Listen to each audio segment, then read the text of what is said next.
Hi guys. അപ്പോൾ ഇന്ന് ഞാൻ ചെയ്യാൻ പോകുന്നത് വഴുതനങ്ങ വെച്ചിട്ടുള്ളൊരു സിമ്പിൾ ചോറിനൊക്കെ പറ്റിയിട്ടുള്ളൊരു ഡിഷാണ്. അപ്പോൾ ഫസ്റ്റ് നമ്മൾക്ക് ഇതിനെ പീസായിട്ട് മുറിച്ചിട്ട് ഉപ്പും വെള്ളത്തിലിട്ട് കുറച്ച് നേരം ഈ കറയൊക്കെ കളയാൻ വേണ്ടി വെക്കണം. അപ്പോൾ നമുക്കിതിനെ ചെറിയ ചെറിയ പീസാക്കി എടുക്കാം. ഇത് വളരെ സിമ്പിളാണ് കേട്ടോ, ആർക്ക് വേണേലും പെട്ടെന്ന് ഉണ്ടാക്കാൻ പറ്റിയ ഒരു കറിയാണ്.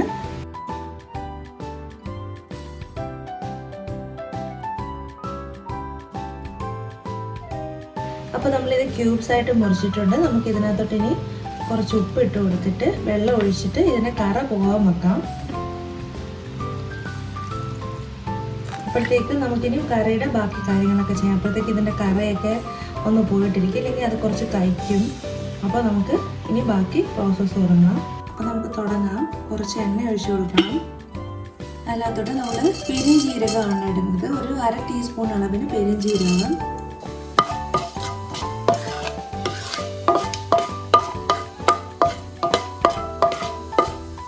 ഇതിനകത്തോട്ട് നമ്മളൊരു വലിയ സവാള അരിഞ്ഞത്,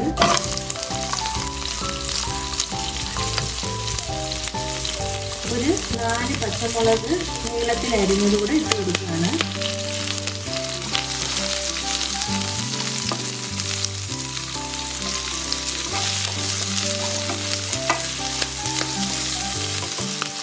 ഇതിലോട്ട് കുറച്ച് കറിവേപ്പില,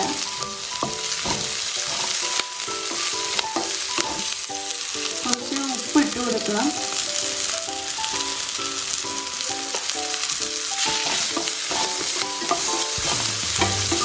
ഇനി നമുക്ക് തീ ഒന്ന് കുറച്ച് വെച്ചിട്ട് കുറച്ച് മഞ്ഞൾപ്പൊടിയിൽ 1/4 ടീസ്പൂൺ മഞ്ഞൾപ്പൊടി, ഒരു ടീസ്പൂൺ അളവിന് മുളക് പൊടി, ഒരു 1/2 ടീസ്പൂൺ അളവിന് ഗരം മസാല. ഈ ഗരം മസാല ഇല്ലാതെങ്കിൽ കുറച്ച് ചിക്കൻ മസാല ഇട്ടാലും മതി. കുറച്ച് കുരുമുളക്. ഇനി നന്നായിട്ടൊന്ന് വഴറ്റി കൊടുക്കുക. ഈ നമ്മളിട്ട മസാലയുടെയൊക്കെ പച്ചമണം ഒന്ന് മാറുമ്പോഴത്തേക്ക് നമുക്ക് ഇതിനകത്തോട്ട് ഒരു വലിയ തക്കാളി അരിഞ്ഞിട്ട് കൊടുക്കാം. തക്കാളി ഇച്ചിരി അതിൻ്റെ പുളിയൊക്കെ ഇതിൻ്റെ കറിക്ക് നന്നായിരിക്കും. അപ്പോൾ നമുക്ക് ഇനി കുറച്ചൊന്ന് വഴറ്റി കൊടുത്തിട്ട് തക്കാളി ഇട്ട് കൊടുക്കാം. ചോറും ഒരു മോരുകറിയും മീൻ വറുത്തതും ഉള്ളപ്പം ഈ ഒരു കറികൾ ഉണ്ടാക്കുകയാണെങ്കിൽ നല്ല കിടക്കാച്ചി കോമ്പിനേഷൻ ആയിരിക്കും.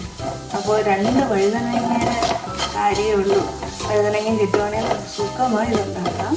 അപ്പോൾ ഇപ്പം മസാലയുടെ പച്ചമണമൊക്കെ മാറി നമുക്കിനി ഇതിനകത്തോട്ട് നമ്മുടെ വലിയ തക്കാളി അരിഞ്ഞത് ഇട്ട് കൊടുക്കാം.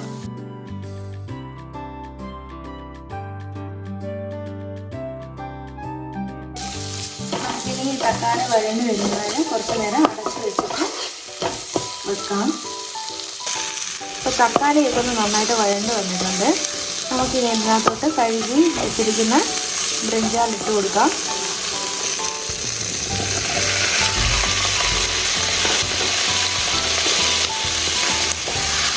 വെള്ളം ഒന്നും ഒഴിച്ചു കൊടുക്കേണ്ട ആവശ്യമില്ല. നമുക്കൊരു ലോ ഫ്ലെയിമിൽ ഇട്ടിട്ട് ഇതിനെ നന്നായിട്ട് ഇളക്കിയിട്ട് അടച്ച് വെച്ച് വേവിക്കാം.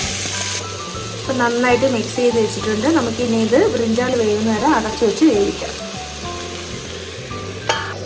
അപ്പോൾ നമ്മുടെ ബ്രിഞ്ചാളൊക്കെ നന്നായിട്ട് വെന്തിട്ടുണ്ട്. നമ്മുടെ കറി റെഡി ആയിട്ടുണ്ട്. അപ്പോൾ ഇത് വളരെ സിമ്പിളായിട്ടുള്ളൊരു കറിയാണ്. പെട്ടെന്ന് നമുക്ക് തട്ടിക്കൂട്ടാൻ പറ്റുന്നൊരു കറിയാണ്. അപ്പോൾ എല്ലാവരും ഒന്ന് ട്രൈ ചെയ്ത് നോക്കണേ. അപ്പോൾ ഇതേപോലെയുള്ള സിമ്പിൾ ഡിഷായിട്ട് ഞാൻ ഇനിയും വരാം. അതുവരെ ബൈ.